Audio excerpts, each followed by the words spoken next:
오늘 본문의 말씀은 이스라엘 역사에 있어서 가장 어려운 시기를 배경으로 기록되어 있는 하나님의 말씀입니다. 유다의 수도인 예루살렘이 바벨론에 의해서 함락되기 약 1년 전, 주전 587년경의 상황입니다.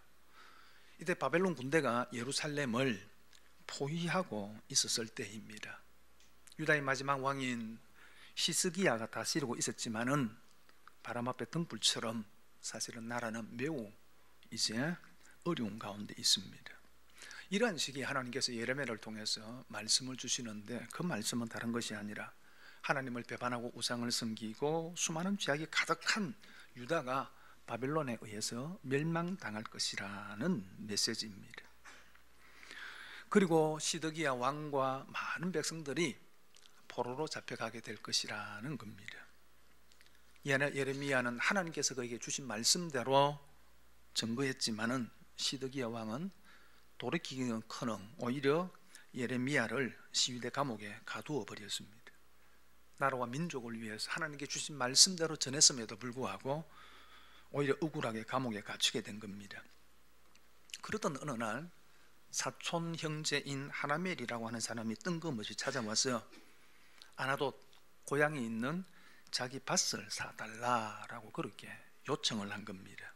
그래서 8절에 보면 나의 밭을 사라, 기업의 상속권이 뇌게 있고 물을 권리가 뇌게 있으니, 그렇게 말합니다. 기업을 물을 권리가 뇌게 있다라고 하는 말은 구약의 고엘 제도를 이야기를 합니다. 고엘 제도라고 하는 것은 재산이나 땅, 재산, 심지어 생명까지를 가까운 친지가 되찾아주는 제도를 이야기를 합니다. 궁극적으로 이것은 예수 그리스도께서 오셔서 자신을 희생하시고 죄에서 우리를 사고 건져내는 것을 예표하는 제도입니다. 그런데 이 사촌 하나멜이 와서 잃었던 땅을 찾아달라고 이야기하는 것이 아니고 자기 소유의 땅을 사달라, 그렇게 요청을 하고 있습니다. 이것을 볼 때 아마 이 고엘 제도가 이 당시쯤 와서 조금 변형되어져서 다른 형태로 어떤 전통으로 자리를 잡고 있었던 것처럼 보입니다. 오늘 본문에 말씀하고 있는 것처럼 여기서 기업 물음이라고 하는 것은 가난하게 된 친족이 다른 친족에게 내 땅을 사서 당신 소유로 좀 삼아달라라고 그렇게 하는 의미로 말하고 있는 겁니다. 아마도 이 하마넬이 예루살렘의 멸망을 내다보고 자신의 재산을 정리하려는 이유에서든지, 또 그렇지 않으면은 바벨론 군대가 포위를 하고 압박하는 그 상태에서 극심한 아마 기근에 시달리지 않았겠습니까? 그래서 먹을 것을 구하기 위해서 자신의 밭을 또 팔려고 한 것인지는 정확하지 않지만은 아무튼 이런 어떤 이유들 때문에 예레미야에게 와서 밭을 사라, 그렇게 요구를 한 겁니다. 근데 예레미야 입장에서 보면 사실은 매우 황당한 요구이지요. 여러분, 바벨론에 의해서 예루살렘이 지금 포위되어져 있습니다. 언제 나라가 망할지 모르는 위기 상황 속에 있습니다. 그리고 예레미야 자신도 지금 자유인이 아니라 감옥에 갇혀 있습니다. 언제 죽을 줄 모릅니다. 그런데 와서 밭을 사라는 것이 참 황당한 요구 아니겠습니까? 그리고 혹시 예레미야가 그 밭을 샀다 할지라도 여러분, 바벨론이 공격해 와서 나라가 망하면 모든 것을 다 빼앗아가 버립니다. 그리고 바벨론으로 포로로 잡혀가 버리면은 여러분, 땅을 산 것이 아무런 의미가 없는 겁니다.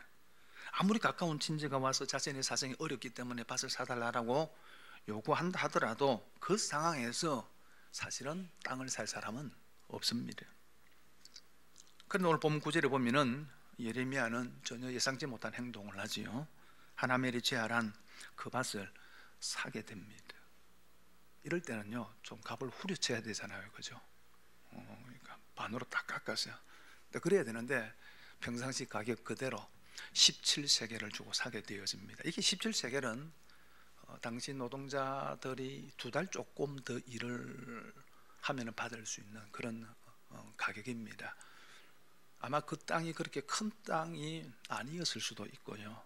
또 그렇다 하더라도 사실은 전쟁 가운데 있는 그 상황 속에서는 그 금액이 결코 적은 금액이 아니었을 것입니다. 왜 예레미야가 그 상황 속에서 밭을 샀을까 하는 것입니다. 요즘 우리나라 부동산 경기가 얼어붙어 있다고 그러죠. 경기 상황이나 또 부동산 전망이 매우 불투명하기 때문에 사실은 모두가 다 이렇게 엎드려서 몸을 낮추고 관망하고 있다, 그렇게 이야기를 합니다. 투자를 하는 데서는 세 가지 원칙이 있다고 합니다. 첫째는 안정성입니다. 아무리 높은 수익이 보장이 된다 하더라도 안정성이 있는 곳에 투자를 해야 된다는 거죠. 그리고 두 번째로는 수익성입니다. 아무리 좋은 조건이라도 투자한 만큼 수익이 없으면 사실 투자를 해서는 안 된다는 거죠. 세 번째가 환급성입니다. 필요할 때는, 위험할 때는 언제든지 해소할 수 있는 것이어야 된다는 거죠. 이런 원칙에서 볼 때에 사실은 예레미야의 행동은 해서는 안 될 행동입니다. 이 조건에 전혀 부합되지 않는 겁니다. 그럼에도 불구하고 예레미야는 그 땅을 사게 되어집니다. 왜 그 땅을 샀을까 하는 겁니다. 첫 번째 이유는 따라서 할까요? 하나님의 말씀이기 때문이다. 여러분, 일반적으로 나라가 어지럽다거나 전쟁 중이거나 때로는 경기가 되게 좋지 않아 가지고 좀 혼란스러우면은요, 사람들이 말이 많아져요. 카드라 통신이 많이 생겨요. 그래서 뭐 어떤 회사가 곧 무너진다 카드라 이런 얘기들, 그렇죠? 그래서 땅값이 막 억수로 떨어진다 카드라 뭐 이런 거죠. 뭐 달러 가격이 떨어져 가지고 금값이 오르니까 금을 사둬야 된다 등등 이런 얘기다. 또 사실은 근거를 알 수 없는 여러 가지 유언비어성의 얘기들이 떠돌게 되어집니다. 어쩌면은 오늘 본문의 예루살렘의 상황도 아마 그랬을 것입니다. 여러 가지 얘기들이, 별의별 얘기들이 아마 다 소문들이 난무했을 거예요. 그리고 자칭 전문가라는 사람들은 그런 시대일수록 마치 자신의 전문성을 드러내면서 이럴 때는 이렇게 해야 된다라고 하면서 어떤 처방을 내놓게 되어지고, 사람들은 또 그런 소리에 귀를 기울이게 되어집니다. IMF 위안위기 당시에 제가 그때 당시 신문을 보니까 한 자칭 전문가라고 하는 사람들의 각종 어떤 전망 또 처방 이런 것들이 나왔을 때인데, 한 신문에서 이런 기사를 내었습니다. 한 부동산 전문가가 이럴 때는 어떻게 부동산을 투자해야 되는지에 관한 강의를 열었는데, 많은 사람들이 제법 큰 돈을 두고 그 강의를 신청하고 강의를 들었다는 거예요. 한 사람이 그 강의를 들어보니까 정말 일리가 있다, 저러면 되겠다 하고 이제 새로운 어떤 참 좋은 기회가 생겼다 이래 생각하고 감동과 은혜를 받았는데, 강사를 가만히 보니까 어디서 자꾸 안면이 좀 있더래요. 이 사람 어디서 봤을까 자세히 보니까 자기 집에 새던 사람이라고 하는 거예요. 새던 사람이 아무리 강연을 잘해도 집주인이 그 말에 신뢰가 가겠습니까? 그래서 결국은 포기했다는 내용을 실으면서 기자의 결론이 이것이었습니다. 전문가의 말을 너무 믿지 마라. 여러분, 어려울 수도일수록 이런 사람들의 목소리가 커집니다. 하지만 예레미야는 그런 어려운 시기 속에 사람의 소리, 전문가의 소리에 귀를 기울인 것이 아닙니다. 하나님의 말씀에 귀를 기울였습니다. 그래서 6절에 보니까 예레미야가 이르되 여호와의 말씀이 내게 임하였느니라 이러시기를, 하나님의 말씀에 귀를 기울이고 하나님께서 하신 말씀을 붙들었다는 거죠. 어떤 말씀입니까? 7절에 보니까 보라, 내 숙부 살롬의 아들 하나멜이 내게 와서 말하기를, 너는 아나돗에 있는 내 밭을 사라. 이 기업을 물을 권리가 내게 있느니라 하리라. 네 사촌이 와가지고 너한테 밭을 사라고 이야기할 거다라고 하는 말을 하나님께서 미리 예레미야에게 알려주신 거예요. 그리고 8절에 보니까 같이 읽겠습니다. 시작. 여호와의 말씀과 같이 나의 숙부의 아들 하나멜이 시위대 뜰 안에서 와서 이르되, 청하노니 너는 베냐민 땅 아나돗에 있는 나의 밭을 사라. 기업의 상속권이 내게 있고 물을 권리가 내게 있으니 너를 위하여 사라 하는지라. 내가 이것이 여호와의 말씀인 줄 알았으므로. 하나님께서 말씀하신 대로 하나멜이 와가지고 이야기를 하는 겁니다. 내게 기름 물을 권리가 있으니 내 땅을 사라라고 이야기를 하는 거예요. 예레미야가 이 말을 들을 때 뭐라고 이야기합니까? 내가 이것이 여호와의 말씀인 줄 알았으므로 그렇게 말씀을 합니다. 하나멜이 와서 밭을 사라고 하는 그 말을 예레미야는 사람의 말로 듣지 않았다는 것입니다. 하나님의 말로 들었다는 겁니다. 하나님의 말씀으로 들었다는 겁니다. 그리고 그 말씀에 순종해서 땅을 산 겁니다. 여러분, 불확실한 시대일수록, 혼돈의 시대일수록, 미래가 불투명할수록 하나님의 말씀을 들어야 하고 그 말씀을 붙들어야 하는 겁니다. 다니엘서 9장 1절에 보니까 메대 조속 아하수레의 아들 다리오가 갈대아 나라 왕으로 세움을 받던 첫해 그렇게 말씀을 합니다. 다리오가 갈대아 나라 왕으로 세움을 받았습니다. 누가 그를 왕으로 세웠습니까? 페르시아의 고레스 왕입니다. 바벨론이 무너지고 페르시아가 온 세상을 지배하고 다스릴 그때 다리오를 바벨론 지역을 다스리는 분봉왕으로 세웠다는 겁니다. 그 첫 때에 있었던 일이라는 것입니다.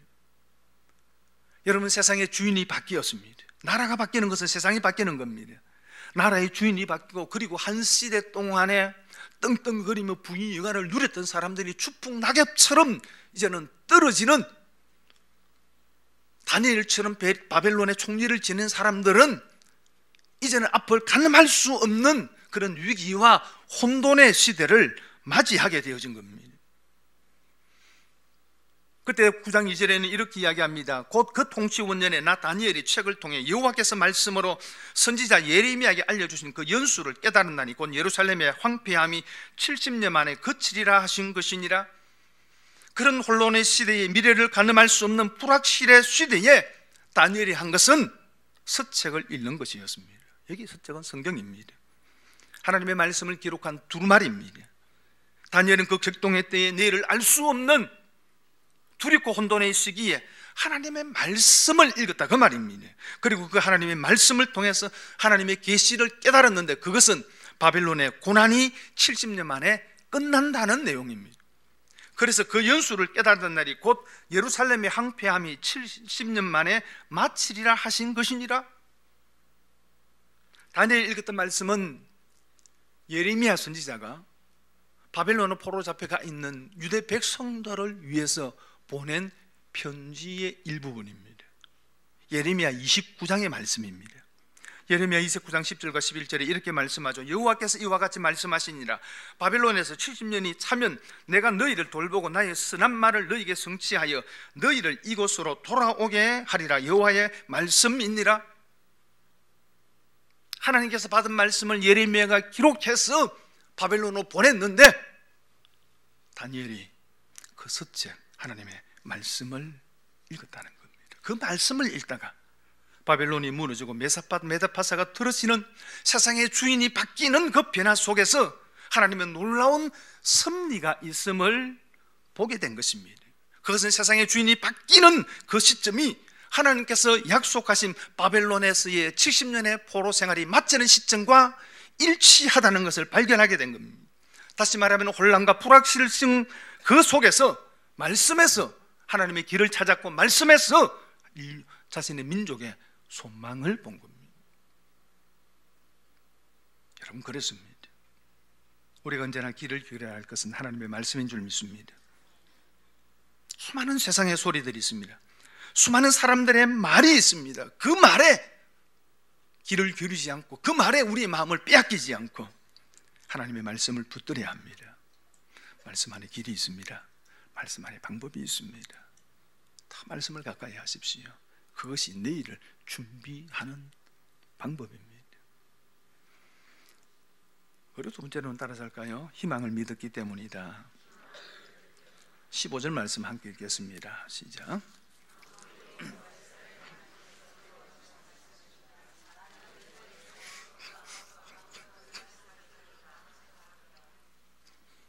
이 땅에서 그렇게 말씀을 합니다. 이 땅에서, 이 땅이 어떤 땅입니까? 현재 바벨론에 의해서 포위되어져 있는 땅입니다.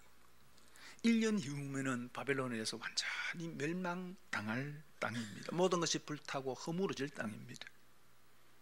유다 백성들은 포로로 잡혀가고 황폐해질 땅입니다. 토지의 가치는 떨어지고 어떤 소망도 가지지 못할 땅이지요. 그런데 그 땅이 그렇게 끝나는 것이 아니라는 것입니다. 이 땅에서 집과 밭과 포도원을 다시 사게 되리라. 무슨 말입니까? 활발한 거래가 있을 것임을 말씀합니다. 다시금 그 땅에서 정상적인 생활이 가능하고 토지가 매매될 것이라는 거예요. 멸망당했던 유다가 하나님의 은혜로 다시금 회복할 것이라고 하는 하나님의 약속입니다. 예레미야는 이 하나님의 약속을 믿었습니다. 유다의 온 지역이 폐허가 되고 바빌론의 모든 것들이 바빌론의 수중에 넘어가는 그 상황 속에 있음에도 불구하고 오늘 예레미야는 그 상황만을 본 것이 아니라 믿음의 눈으로 하나님께서 회복시켜 주실 미래의 소망을 본 것입니다. 모든 사람들은 지금 망하는 것만 보았습니다.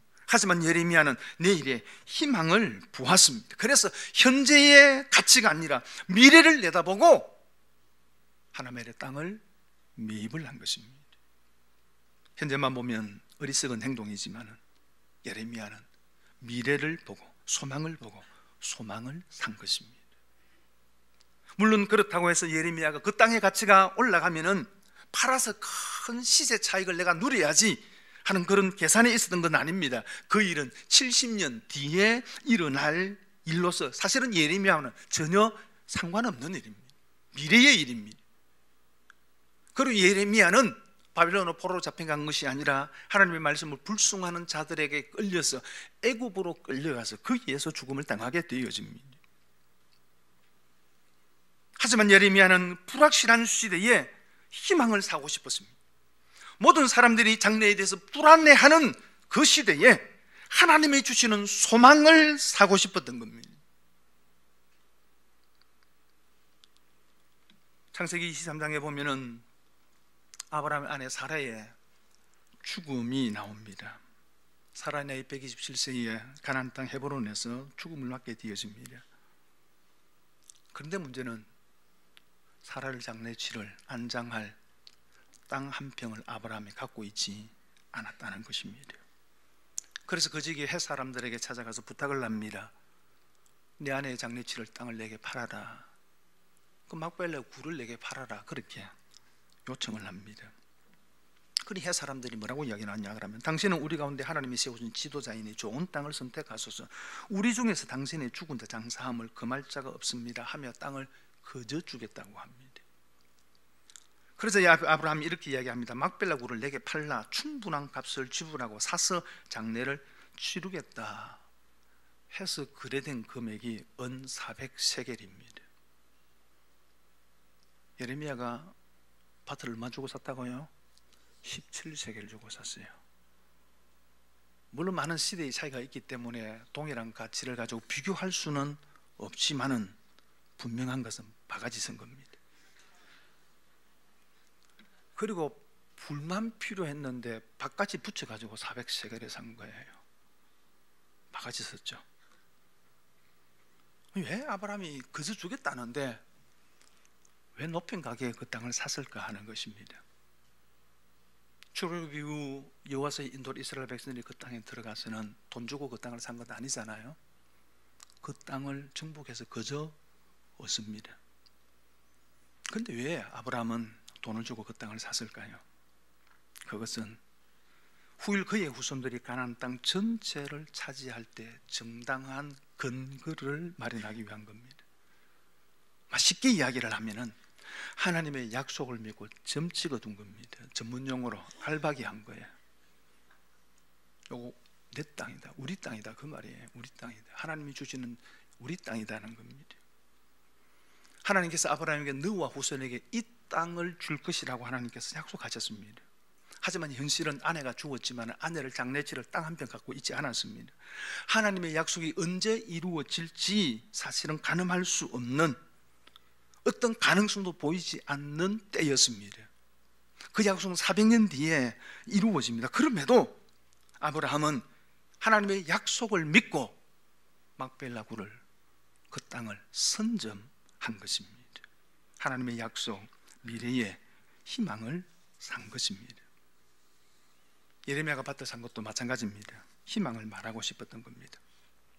나라가 망해가고 있었지만 그래도 희망이 있다는 것입니다. 그러면서 느헤미야는 그 땅을 사는 매매를 하나님의 일과 개인적으로 만나서 은밀하게 진행한 것이 아니라 공개적으로 그것을 진행을 합니다.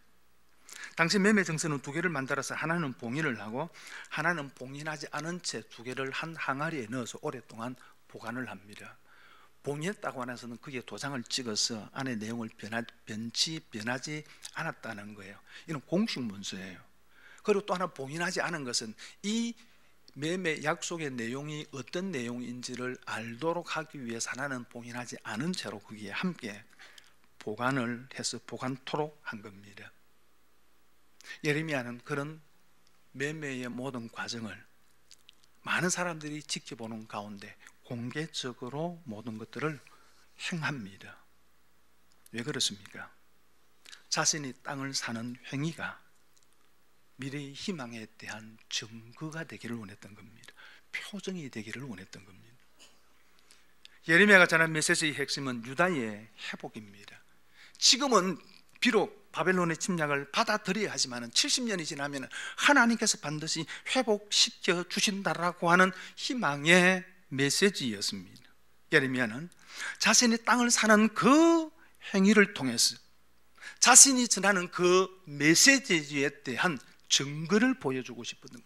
내가 이렇게 메시지를 전하는데 나는 분명히 이것을 확신한다.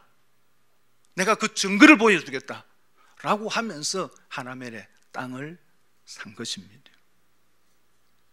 성도의 삶은 성도가 믿는 믿음의 증거가 되어야 됩니다. 그 믿음의 표정이 되어야 합니다. 이 세상의 삶이 끝이 아니라 죽음 이유가 있다고 믿는다면 내 삶이 그것을 증명해 보여야 됩니다. 이 땅이 전부가 아니라 천국이 있다는 표정이 내 삶에서 나타나야 하는 것입니다. 성도는 이 땅을 나그네처럼 살다가 하나님께서 예비해 놓으신 본향 천국 가는 사람이라고 하면은 내가 분명히 그것을 믿는다면 내 삶을 통해서 나그네의 삶이 드러나야 되는 거예요. 우리가 아무리 우리는 이것을 믿습니다, 교회는 이것을 믿습니다라고 이야기하지만 불신자들의 눈에 교회의 모습이, 성도의 삶이 그것을 증명해내지 못한다면 너는 말뿐이다. 너는 말뿐이다. 그런 비난을 받는 거예요. 느헤미야는 자신이 전한 메시지대로 그것을 증명하고 싶었습니다. 그래서 공개적으로 하나님의 밭을 사는 그 모든 것들을 공개적으로 드러내 보였던 겁니다. 사랑하는 성도 여러분, 저와 여러분의 삶이 내가 믿는, 우리가 믿는 삶에 내가 믿는 그 모든 믿음의 증거가 되기를 바랍니다. 2018년 마지막 주일을 보내는 대한민국의 현재는 많은 혼란을 가지고 있습니다. 그로 인한 불확성을 갖고 있습니다. 2019년을 전망을 하면서 어느 때보다도 어려운 시대가 될 것이라고 그렇게 전망을 합니다. 그럼 내일 일을 누가 할 수 있겠습니까? 하지만 나름 전문가들이 그런 전망을 내놓고 있습니다. 그럼에도 불구하고 우리가 보아야 할 것은 희망입니다. 우리가 보아야 할 것은 하나님께서 오늘도 우리 인생을 붙드신다는 사실입니다. 우리 인생을 인도하신다는 것입니다. 그러므로 우리가 사야 할 것은 희망입니다. 예레미야가 하나님의 말씀에 붙들고 순종하고 하나님의 약속이 반드시 이루어진다라고 하는 그 희망을 사고 그것을 그의 삶을 통해서 증명해 보였던 것처럼 하나님의 말씀을 붙들고 소망을 사고 희망을 사고 삶을 통해서 그것을 증명해 보이는 저와 여러분 될 수 있기를 바랍니다.